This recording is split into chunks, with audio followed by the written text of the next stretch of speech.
پیسوں کی ضرورت ہو تو یہ عمل کر لو، چند دنوں میں کروڑ پتی ہو جاؤ گے، ہر حاجت پوری ہوگی انشاءاللہ تعالی۔ نور اسلامک ٹیچر کے معزز ناظرین و سامعین، السلام علیکم ورحمۃ اللہ وبرکاتہ۔ امید ہے آپ سب احباب خیریت سے ہوں گے اور عید آپ نے اللہ کے فضل و کرم سے بہت اچھے انداز میں اپنے پیاروں کے ساتھ گزاری ہوگی۔ اللہ رب العزت آپ پر ہمیشہ اپنا فضل و کرم رکھے اور آپ کی تمام تر ضروریات کو اللہ رب العزت اپنے خزانوں سے پورا فرماتا رہے ہمیشہ، اور کبھی آپ کو کسی کا بھی محتاج نہ کرے، آمین یا رب العالمین۔ ناظرین اکرام، آج کا ایک بڑا ہی مبارک اور بڑا ہی بہترین عمل، اور یہ عمل اسماء الحسنہ کا عمل ہے، اللہ رب العزت کے مبارک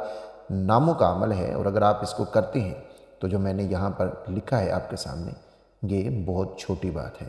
اللہ رب العزت ان کی برکت سے بہت کچھ عطا کر دیتے ہیں، ساری حاجتیں ساری ضرورتیں پوری ہو جاتی ہیں، اور یہ صرف رزق کے معاملات کے ساتھ اس کا تعلق نہیں ہے، یہ آپ کی تمام تر حاجات اور ضروریات کے لیے کافی ہے۔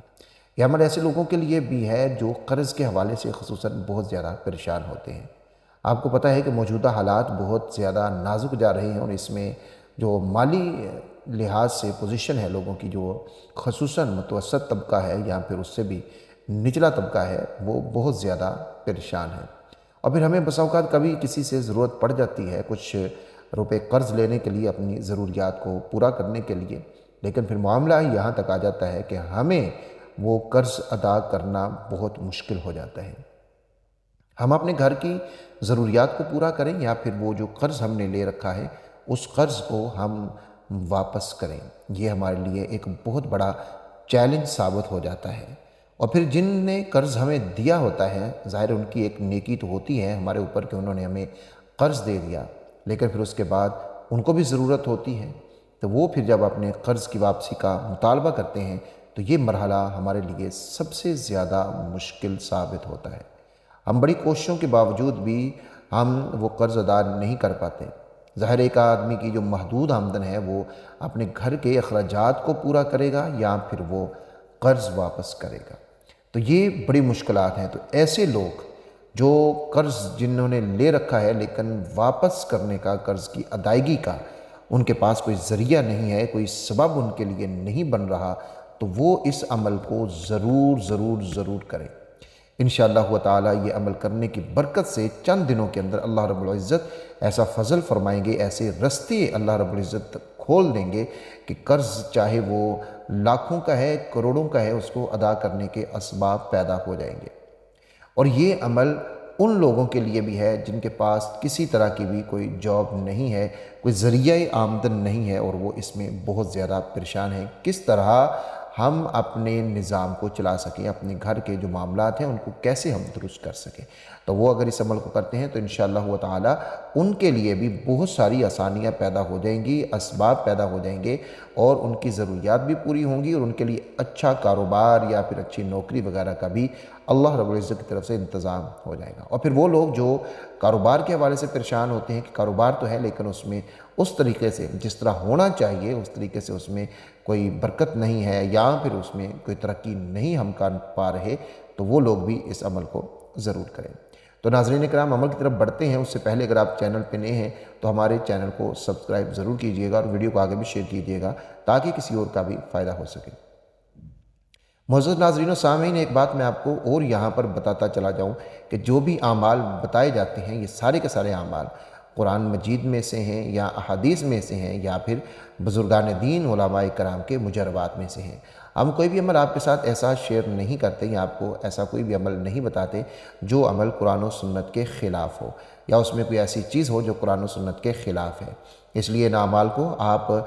کیا کریں اور بلا جھجک کیا کریں، لیکن اس کے ساتھ ساتھ آپ لوگ جب بھی عمل کریں تو آپ نماز کی پابندی ضرور کیا کریں، اور عمل کے علاوہ بھی نماز کی پابندی ہمارے لیے ضروری ہے بحیثیت مسلمان۔ جب انسان مر جاتا ہے، قبر میں جاتا ہے، تو جہاں اس کے سب سے پہلے عقائد کے اعتبار سے سوالات ہوتے ہیں، جو 3 سوال ہم نے سن رکھے ہیں اور حدیث کے اندر بھی وہ سوال آتے ہیں، تو وہ 3 سوال عقائد کے اعتبار سے ہوتے ہیں۔ تمہارا رب کون ہے،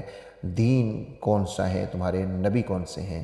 تو یہ جو سوالات ہیں یہ ہر ایک سے کیے جاتے ہیں، اور ان سوالات کے بعد جب وہ مسلمان ہوتا ہے تو ان سوالات کے بعد اس کو جب اعمال کا جواب دینا پڑتا ہے تو اعمال کے جواب میں سب سے پہلا اعمال کے لحاظ سے جو سوال ہوتا ہے وہ سوال نماز کے بارے میں ہوتا ہے۔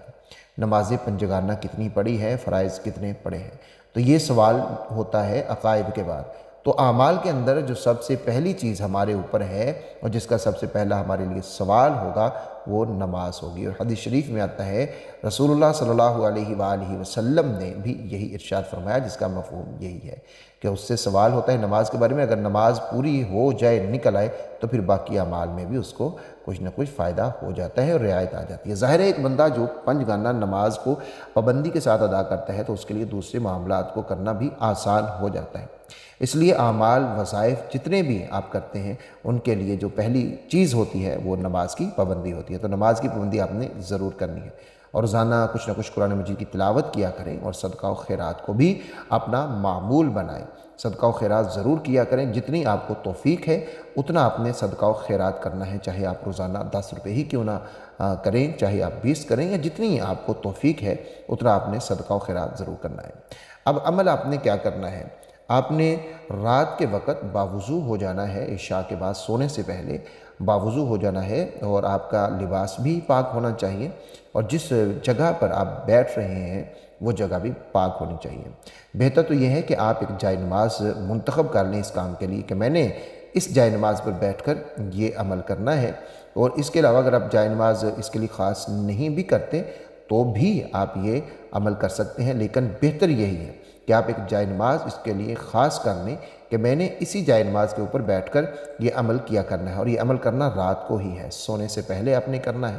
باوضو ہو کر آ جائیں اور اس جائے نماز کے اوپر آپ بیٹھ جائیں، اور قبلہ رخ ہو کر آپ نے بیٹھنا ہے، اور بیٹھ آپ اپنی آسانی کے ساتھ سکتے ہیں، یعنی تشہد کی صورت میں آپ کو بیٹھنا آسان لگے تو آپ اس طرح بیٹھ سکتے ہیں، اور اگر آپ کو آلتی پالتی، جس کو ہم چوکڑی مار کر بیٹھنا کہتے ہیں، اس طرح بھی آپ بیٹھ سکتے ہیں۔ لیکن ایک چیز کا آپ نے خیال رکھنا ہے کہ ٹیک لگا کر نہیں بیٹھنا آپ نے بغیر سہارے کے، بغیر ٹیک کے ہیں۔ اور وہ خواتین جو ناپاکی کے ایام میں ہیں وہ بھی اس عمل کو کر سکتی ہیں، لیکن ان کے لیے بھی شرط یہی ہے کہ وہ پہلے وضو کریں گی، پاک جگہ پر بیٹھیں گی، اور پھر یہ عمل کریں گی۔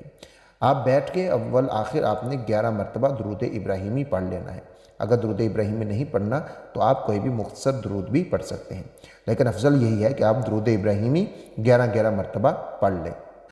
درود ابراہیمی پڑھنے کے بعد آپ نے اللہ رب العزت کے یہ 3 مبارک اسم، ان کو آپ نے 313 مرتبہ پڑھنا ہے۔ یا باسط یا فتاح یا کریم، یا باسط یا فتاح یا کریم، یعنی 3 کو ایک دفعہ پڑھیں گے ملا کر تو یہ 1 بن جائے گا، پھر پڑھیں گے 3 کو، پھر 2 بن جائے گا، پھر پڑھیں گے 3 بن جائے گا۔ یا باسط یا فتاح یا کریم، یا باسط یا فتاح یا کریم، یا باسط یا فتاح یا کریم۔ 313 مرتبہ آپ ان کو پڑھنا ہے، زیادہ لمبا وقت نہیں، تھوڑے وقت میں ہی آپ پڑھ لیں گے، اور پھر پڑھ کے اپنی کوئی بھی آپ کی جائز حاجت ہے، ضرورت ہے، پیسوں کی ضرورت ہے، ملازمت ہے، کاروبار کے لیے ہے، قرض کے لیے ہے، جو بھی آپ کی جائز حاجت اور ضرورت ہے، آپ نے اس کے لیے گڑ گڑا کر، رو کر، پورے یقین کے ساتھ، عاجزی انکساری کے ساتھ آپ نے خوب دعا کرنی ہے اللہ رب العزت سے۔ انشاءاللہ تعالی یہ عمل آپ کریں گے تو آپ دیکھیں گے کہ فوراً ہی چند دنوں کے اندر ہی جتنا آپ کا اخلاص اور جتنی آپ کی عاجزی انکساری یقین ہوگا، اتنی جلدی ہی آپ کی وہ حاجت ضرور پوری ہو جائے گی انشاءاللہ تعالی۔ ویڈیو کو آگے شیئر ضرور کیجیے گا۔ اللہ حافظ۔